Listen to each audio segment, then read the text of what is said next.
নমস্কাৰ জিআৰজি ব্লগলৈ পুনৰবাৰ সকলোকে স্বাগতম জনাইছো। আজি আমি আলোচনা কৰিবলৈ লৈছো HSLC এক্সামিনেশ্যন 2025 ৰ ফৰ্ম ফিলআপ সম্পৰ্কত। ইতিমধ্যে আসাম ষ্টেট স্কুল এডুকেশ্যন বোৰ্ডৰ তৰফৰ পৰা নটিফিকেশ্যন আহিছে। এই নটিফিকেশ্যনখন 16 অক্টোবৰত আহিছে। 2025 বৰ্ষৰ HSLC এক্সামিনেশ্যনৰ বাবে ফৰ্ম ফিলআপ ইতিমধ্যে আৰম্ভ হৈছে। ফৰ্ম ফিলআপ কেতিয়াৰ পৰা আৰম্ভ হৈছে আৰু লাষ্ট ডেট কেতিয়া সম্পূৰ্ণ তথ্যখিনি তোমালোকে জানিব পাৰিবা আজি ভিডিঅ'টোৰ জৰিয়তে। ফৰ্ম ফিলআপ যেহেতু অনলাইনত হ'ব sebaregistration.org এই পৰ্টেলত গৈ অনলাইন কৰিব পাৰিবা। অৱশ্যে ছাত্ৰ-ছাত্ৰীসকলক এই ক্ষেত্ৰত স্কুলে সহায় কৰিব। ফৰ্ম ফিলআপ আৰম্ভ হৈছে 23 অক্টোবৰৰ পৰা আৰু লাষ্ট ডেট হ'ল 14 November.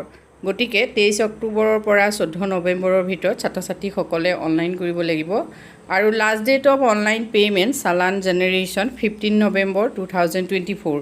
Last date of Salan payment at the SBI Bank 18 November 2024. Online checklist correction up to 30 November 2024. অৰ্থাৎ 30 নৱেম্বৰৰ ভিতৰত অনলাইনৰ এই গোটেই প্ৰক্ৰিয়াটো সম্পূৰ্ণ হ'ব। যিসকল ছাত্ৰ-ছাত্ৰীয়ে HSLC এক্সামিনেশ্যনৰ বাবে প্ৰস্তুতি চলাই আছে সকলো ছাত্ৰ-ছাত্ৰীয়ে অতি সোনকালে অনলাইন কৰা। যিহেতু অনলাইন সময়মতে কৰিব নোৱাৰিলে তোমালোকে পৰীক্ষাত অৱতীৰ্ণ হ'ব নোৱাৰিবা।